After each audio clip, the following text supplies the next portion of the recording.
ನಮಸ್ಕಾರ. ಇವತ್ತು ಕನ್ನಡ ಸಾರಸ್ವತ ಲೋಕ ಬಹಳ ದುಃಖದಲ್ಲಿದೆ. ಕಾರಣ, ಈ ನಾಡು ಕಂಡಂತಹ ಒಬ್ಬ ಆ ಅದ್ವಿತೀಯ ಸಾಹಿತಿ, ಅಮೋಘ ಸಾಹಿತಿ ನಮ್ ಜೊತೆಗಿಲ್ಲ. ಡಾಕ್ಟರ್ ಎಸ್ ಎಲ್ ಭೈರಪ್ಪನವರು. ಎಸ್ ಎಲ್ ಭೈರಪ್ಪನವರ ಬಗ್ಗೆ ಮಾತನಾಡುವುದು ಒಂದು ಪುಣ್ಯ ಪ್ರಭಾವ ಅಂತ ನಾನು ಭಾವಿಸ್ತೇನೆ. ಯಾಕೆಂತಂದ್ರೆ ಆ ಕನ್ನಡ ನಾಡು ತುಂಬಾ ಜನ ಶ್ರೇಷ್ಠ ಕವಿಗಳಿಗೆ ಜನ್ಮವನ್ನು ಕೊಟ್ಟಿದೆ. ಹ್ಮ್ ಆದ್ರೆ ಇವರು ಎಲ್ರಿಗಿಂತ ವಿಭಿನ್ನ ಯಾಕೆ ಅಂತಂದ್ರೆ, ಸಮಾಜವನ್ನ ಪ್ರತಿಯೊಂದು ಹಂತದಲ್ಲೂ ಕೂಡ ಸಮಾಜವನ್ನ ಚಿಕಿತ್ಸಕ ದೃಷ್ಟಿಯಲ್ಲಿ ತಲಸ್ಪರ್ಶಿಯಾಗಿ ಅಭ್ಯಸಿಸುವ ಒಂದು ಮನೋಗುಣವನ್ನ ಹೊಂದಿದಂತ ಒಬ್ಬ ಸಾಹಿತಿ ಇವರು.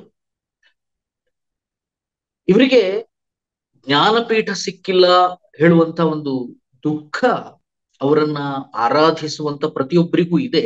ಆದ್ರೆ ಜ್ಞಾನಪೀಠಕ್ಕಿಂತ ಹೆಚ್ಚು ದೊಡ್ಡ ಒಂದು ಸ್ಥಾನ ಅಂದ್ರೆ ನಾನು ಅನ್ಕೊಂಡಿದ್ದು, ಜ್ಞಾನಪೀಠ ಅಫ್ಕೋರ್ಸ್ ತುಂಬಾ ಎತ್ತರದ ಸ್ಥಾನ, ಆದ್ರೆ ಇವರು ಜನರ ಅಭಿಮಾನದ ಭಾವಪೀಠವನ್ನ ತಲುಪಿದಂತ ಒಬ್ಬ ಸಾಹಿತಿ.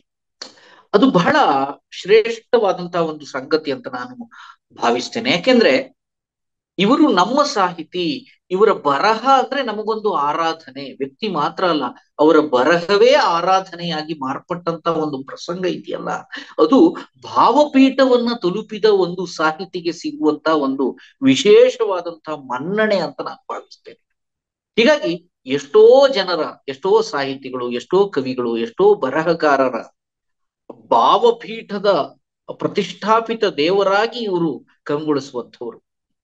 ಹೀಗಾಗಿ ಸರಸ್ವತಿ ಸಮ್ಮಾನ ಇರಬಹುದು ಅಥವಾ ಪದ್ಮವಿಭೂಷಣ ಇರಬಹುದು, ಇವೆಲ್ಲವನ್ನ ಮೀರಿ ನಿಂತಹ ಅಭಿಮಾನದಿಂದ ಜನರು ಆರಾಧಿಸಿದಂತ ಒಬ್ಬ ಬರಹಗಾರ ಅಂತಂದ್ರೆ ಎಸ್ ಎಲ್ ಭೈರಪ್ಪ ಅವರು. ಅವರ ಯಾವುದೇ ಕೃತಿಗಳನ್ನ ತೆಗೆದುಕೊಳ್ಳಿ, ನೀವು ಮಂದ್ರ ತೆಗೆದುಕೊಳ್ಳಿ, ಸಾರ್ಥ ತೆಗೆದುಕೊಳ್ಳಿ, ಆವರಣ ತೆಗೆದುಕೊಳ್ಳಿ, ಪರ್ವ ತೆಗೆದುಕೊಳ್ಳಿ, ಭಿತ್ತಿ, ಹೀಗೆ ಅಸಂಖ್ಯಾತ ಅದ್ಭುತ ಕಾದಂಬರಿಗಳ ಕರ್ತರಾಗಿ ಇವರು ನಮ್ಮ ಜೊತೆಗೆ ಶಾಶ್ವತವಾಗಿ ನೆಲೆಸ್ತಾರೆ. ಆ ಅವರಿಲ್ಲದಿದ್ದರೂ ಅವರು ಕೊಟ್ಟಂತಹ ಈ ಆ ಸಾರಸ್ವತ ಲೋಕಕ್ಕೆ ಅವರು ಕೊಟ್ಟಂತಹ ಕೊಡುಗೆ ಇದೆಯಲ್ಲ, ಅದು ಸದಾಕಾಲ ಅವರನ್ನ ಜೀವಂತವಾಗಿರಿಸ್ತದೆ ನಮ್ಮನ್ನ. ಅವರೇ ಹೇಳ್ಕೊಂಡ ಹಾಗೆ, ಅವರು ಯಾವುದೇ ಒಂದು ಕಾದಂಬರಿಯನ್ನ ಬರೆಯುವ ಪೂರ್ವದಲ್ಲಿ ಆ ವಸ್ತುವಿನ ಕುರಿತಾದ ತಲಸ್ಪರ್ಶಿಯಾದಂತಹ ಅಧ್ಯಯನ, ಸಂಶೋಧನೆಗೆ ಅವರು ಒಳಪಡ್ತಾ ಇದ್ರು. ಇದು ಯಾವುದೇ ಒಬ್ಬ ಬರಹಗಾರನಿಗೆ ತುಂಬಾ ಅಗತ್ಯವಿರುವಂತ ಒಂದು ಸಂಗತಿ.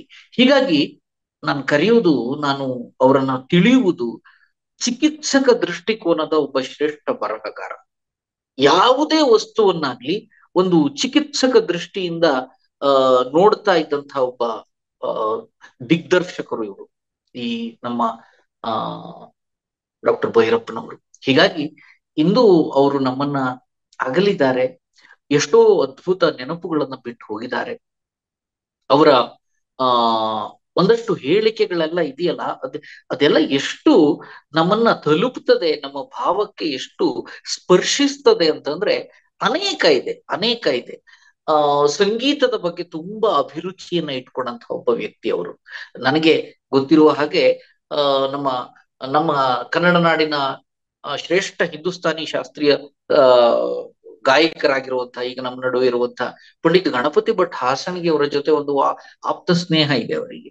ಅವರಿಬ್ರು ಕುತ್ಕೊಂಡು ಮಾತನಾಡಿದ್ದು ನನಗೆ ತಕ್ಷಣ ನೆನಪಾಗ್ತಾ ಇದೆ. ಸಂಗೀತ ಅಂದ ತಕ್ಷಣ ನೆನಪು ಬಂತು. ಅಂದ್ರೆ ಒಬ್ಬ ಸಾಹಿತಿ ಸಂಗೀತದೊಡನೆ ಬೆಸೆದುಕೊಂಡಂತ ಒಂದು ಬಾಂಧವ್ಯ ಇದೆಯಲ್ಲ, ಅದು ಅವರಿಬ್ಬರ ಮಾತುಕತೆಯಲ್ಲಿ ನಾನು ಕಂಡೆ ಅವತ್ತು. ಹೀಗಾಗಿ ಅವ್ರು ಹೇಳುವುದುಂಟು, ಯಾವಾಗ್ಲೂ ಹೇಳ್ತಾ ಇದ್ರು, ನಮ್ಮ ಭಾವಕ್ಕೆ ಯಾವುದಾದ್ರೂ ಒಂದು ಕಲೆ ತುಂಬಾ ಪರಿಣಾಮಕಾರಿಯಾಗಿ ತಲುಪುವುದಿದ್ರೆ ಅದು ಸಂಗೀತ ಮಾತ್ರ ಅಂತ ಹೇಳ್ತಾ ಇದ್ರು ಅವರು. ಈ ತರ ಅನೇಕ ಹೇಳಿಕೆಗಳನ್ನ ಕೊಟ್ಟಿದ್ದಾರೆ ಅವರು.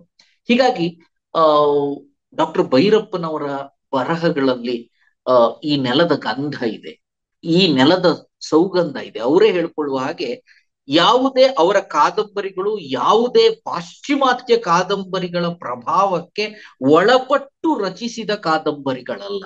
ಬದಲಾಗಿ ಅವರ ಎಲ್ಲ ಕಾದಂಬರಿಗಳಿಗೆ, ಅವರ ಎಲ್ಲ ಬರಹಗಳಿಗೆ ಪ್ರಭಾವವನ್ನ ಬೀರ್ತಾ ಇದ್ದದ್ದು ಮಹಾಭಾರತ ಮತ್ತು ರಾಮಾಯಣ.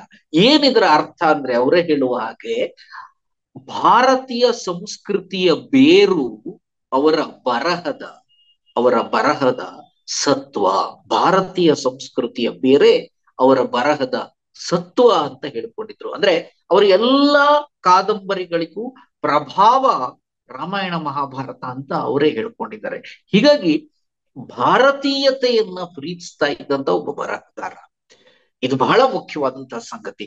ನಮ್ಮೆಲ್ಲರಿಗೂ ಅವರು ವಿಶೇಷ ಸ್ಥಾನದಲ್ಲಿ ಕಾಣುವುದು ಏಕೆ ಅಂತಂದ್ರೆ ಈ ಕಾರಣಕ್ಕೆ, ಬಹಳ ಮುಖ್ಯವಾಗಿ ಭಾರತೀಯತೆಯನ್ನ ಭಾರತೀಯತೆಯನ್ನ ಬರಹದಲ್ಲಿ ತಲಸ್ಪರ್ಶಿಯಾಗಿ ವಸ್ತುನಿಷ್ಠವಾಗಿ ಪ್ರಕಟಪಡಿಸ್ತಾ ಇದ್ದಂತ ಒಬ್ಬ ಬರಹಗಾರ ಯಾರಾದರೂ ಇದ್ರೆ ಮೇರು ಬರಹಗಾರ ಅವರು ನಮ್ಮ ಭೈರಪ್ಪನವರು. ಹೀಗಾಗಿ ಇಂಥ ಒಬ್ಬ ಅಮೋಘ ಸಾಹಿತಿ ಇಂದು ನಮ್ಮನ್ನ ಅಗಲಿರುವುದು ನಮ್ಗೆಲ್ಲ ತುಂಬಾ ಬೇಸರವನ್ನ ತಂದಿದೆ. ಆದ್ರೆ ಅವರನ್ನ ಜೀವಂತವಾಗಿಡುವಂಥದ್ದು ನಮ್ಮ ಯುವ ಜನಾಂಗದ ಮೇಲಿದೆ.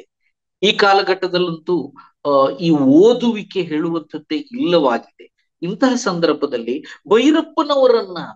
ಭೈರಪ್ಪನವರನ್ನ ಜೀವಂತವಾಗಿರಿಸುವುದು ಹೇಗೆ ಅಂತಂದ್ರೆ ಅವರ ಕಾದಂಬರಿಗಳನ್ನ ಓದುವುದು, ಅಥವಾ ಅದರ ಕುರಿತಾದ ಪುನರ್ವಿಮರ್ಶೆ, ಚಿಂತನ ಮಂಥನ, ಅವರ ಬರಹದ ಚಿಂತನ ಮಂಥನ ಮಾಡ್ತಾ ಇರುವಂತದ್ದು ವಿಶೇಷವಾಗಿ ಯುವ ಜನತೆ.